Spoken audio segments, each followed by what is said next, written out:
तूच सुख करता तूच दुःख हरता, अवघ्या दिनांच्या नाथा. बाप्पा मोरया रे, बाप्पा मोरया रे, चरणी ठेवी तो माथा. श्री गणेश चतुर्थी निमित्त सर्वांना हार्दिक शुभेच्छा. शुभेच्छुक माननीय राजेंद्र कुमार रंगराव शेटे, राधानगरी तालुका वैद्यकीय अधिकारी, पंचायत समिती राधानगरी, जिल्हा कोल्हापूर.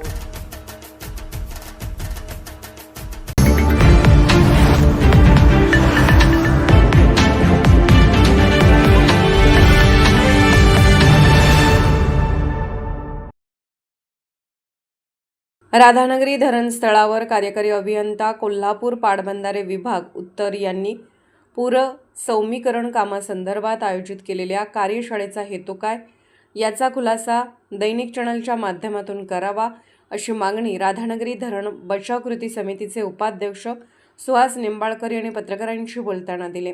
22 ऑगस्ट रोजी कार्यकारी अभियंता कोल्हापूर पाटबंधारे विभाग उत्तर यांच्या सहीचे जाहीर प्रकटन व सूचना या मथळ्याखाली महाराष्ट्र प्रतिसाद क्षमता विकास प्रकल्प अंतर्गत भागधारक सल्ला मसलत कार्यशाळेस करावयाचे पूर सौम्यीकरण कामे या संदर्भाखाली 21/8/2025 रोजी तयार केलेली नोटीस दाखवून या कार्यशाळेस उपस्थित राहण्याचे आवाहन करण्यात आले होते. जिल्ह्याचे पालकमंत्री प्रकाश आंबेडकर तसेच खासदार श्रीमंत शाहू छत्रपती व सर्व खात्यांचे अधिकारी यांची उपस्थिती असणार असल्याचे नोटिशीत नमूद केले होते. कोल्हापूर व सांगली जिल्ह्यातील पूर परिस्थिती सौम्य करण्यासाठी काही उपाययोजना केलेल्या आहेत. त्यासाठी जागतिक बँकेचे अर्थसहाय्य घेण्यासाठी लाभधारकांची मते जाणून घेण्याचा व त्याप्रमाणे प्रस्ताव पाठवण्याचा हेतू संबंधित अधिकाऱ्यांनी स्पष्ट केला. यावर खासदार छत्रपती शाहू महाराज यांनी केवळ 1 दिवसाचा वेळ देऊन अचानक नोटीस देण्याचा हेतू स्पष्ट करा असे नाराजीने सांगितल्यानंतर याबाबत योग्य ते स्पष्टीकरण संबंधित अधिकाऱ्यांच्याकडून झाले नाही. यामुळे ही बैठक किंवा कार्यशाळा स्थगित करण्यात आली व त्यामध्ये सर्व नागरिकांच्या वतीने व राधानगरी धरण कृती समितीच्या वतीने खालील मागण्या केल्या होत्या. त्यामध्ये या मीटिंगचा हेतू काय आहे याबाबत सविस्तर माहिती सर्व वृत्तपत्रात व प्रिंट मीडियामधून स्पष्ट विस्तृतपणे करावी. या आयोजित केलेल्या बैठकीची सूचना केवळ 1 दिवस अगोदरच का केली? महत्त्वाची कार्यशाळा आहे असे सांगितले होते. मग या बैठकीला स्पष्ट अनेक शासकीय अधिकारी गैरहजर का होते याचा जाहीर खुलासा झाला पाहिजे. नोटिसीमध्ये काही गावाचाच उल्लेख केला होता. केवळ त्याच्या मतावरच आपला प्रस्ताव दाखल करणार होता का? या प्रकल्पाअंतर्गत रेडियल गेट बसवण्याचा प्रस्ताव सांगितला. यामुळे पूरपरिस्थिती सौम्य होणार आहे का व कसे स्पष्टीकरण द्यावे? नोटिशीमध्ये नमूद केलेले लाभधारक नेमके कोण व त्याचा फायदा कसा होणार याचा सुद्धा खुलासा होणे गरजेचे आहे. खासदार छत्रपती शाहू महाराज यांनी धरणातील विसर्गाचे सुरुवातीपासूनच योग्य नियोजन केल्यास तसेच जुन्या पॉवर हाऊसमधून पाणी सोडून सुरुवातीपासून योग्य नियोजन केल्यास गंभीर पूर परिस्थिती टाळली जाईल. त्याचप्रमाणे पावसाळ्यामध्ये अतिरिक्त होणारे पाणी दाजीपूरकडून कोकणात सोडल्यास त्यातून वीज निर्मितीसुद्धा होईल. या पर्यायावर विचार करण्यासाठी तज्ज्ञांच्याबरोबर बैठकीचे आयोजन केव्हा करणार हे जाहीर करावे.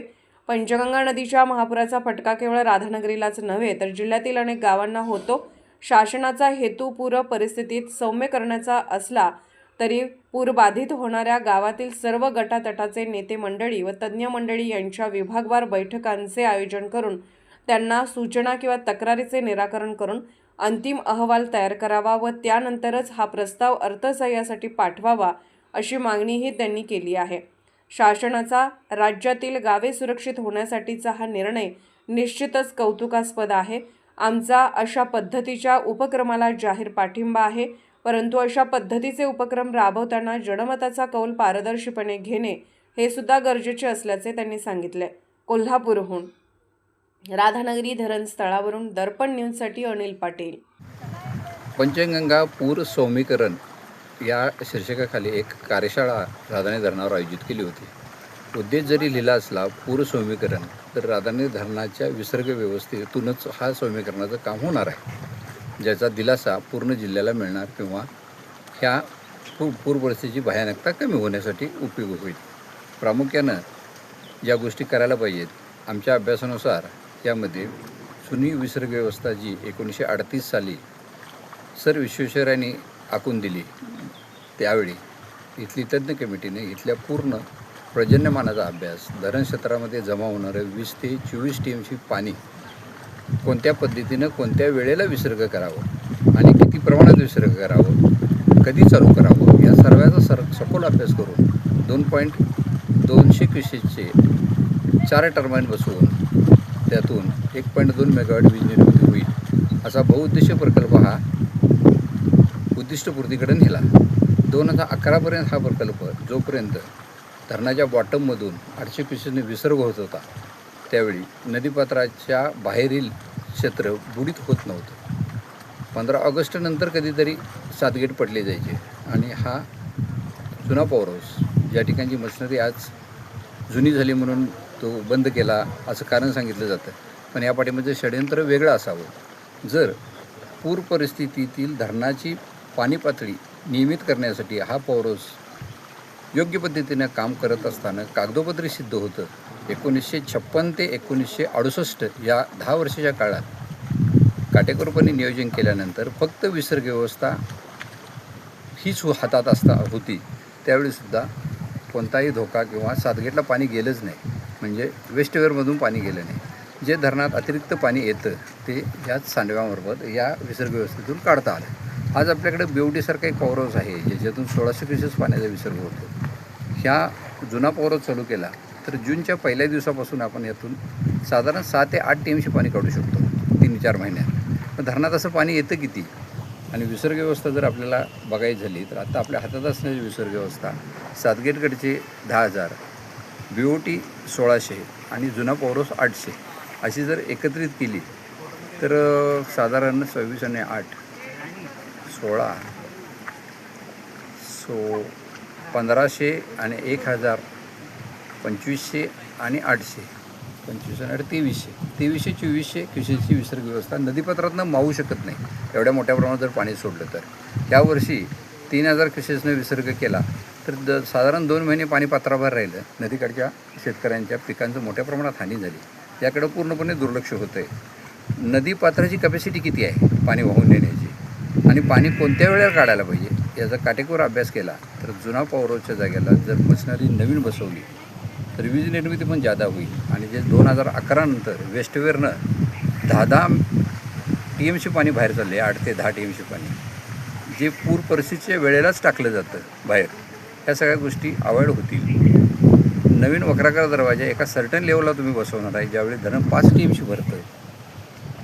यामुळं निर्माण होणारे प्रश्न असे आहेत की पूर परिस्थितीच्या वेळेलाच तिथून पाणी काढता येईल. धरण 5 TMC भरल्यानंतरच पाणी काढता येईल. ज्यावेळी आपल्याला धरण 0.80 TMC पाणीसाठा असताना विसर्ग व्यवस्था जी आपल्याकडे आहे जुन्या पॉवर हाऊसची ती कार्यान्वित करली की वेळेच्या आधी पाणी काढता येईल. त्यामुळं प्रशासनाने या गोष्टीचा इतका गांभीर्याने विचार करावा आणि नवीन घातलेला घाट ज्यामुळं तुम्ही वक्राकार दरवाजा बसवता वेळी 100 वर्ष झालेल्या धरणाला असुरक्षित करताय. सन 1938ला राजाराम महाराजांना वाटलं होतं की या धरणात अचानक होणारा पाऊस, येणारं पाणी येणं हा बांध वाहून जाईल. त्यानंतर हिने असं कोणतं स्ट्रक्चर ऑडिट केलं की ज्यामुळं धरण सुरक्षित आहे, त्याच्यावर खोदकाम केलं तरी काही होणार नाही, असे जे पॅरामीटर लावावे लागले त्याचे तरी स्पष्टीकरण द्यावे. तसंच विसर्ग व्यवस्था 75,000 क्युसेस पाहिजे म्हणून सांगतात. तर ही डिझास्टर व्यवस्थेसाठी आपण धरणावर करावयाची व्यवस्था आहे ही कधी अंमलात आणायची नसते. ज्या पद्धतीनं आत्ता सध्या 50,800 क्युसेसची व्यवस्था आपल्याकडे आहे असं आपण सांगतो, पण आपण कधी 3,000, 4,000च्या पुढे याच्यातनं विसर्ग केलेला आठवत नाही किंवा करणं गरजेचं हे क्रमपात्रच नाही. नदीपात्रांचं पाणी तेवढं जाऊ शकत नाही, पूर परिस्थिती भयानक होईल.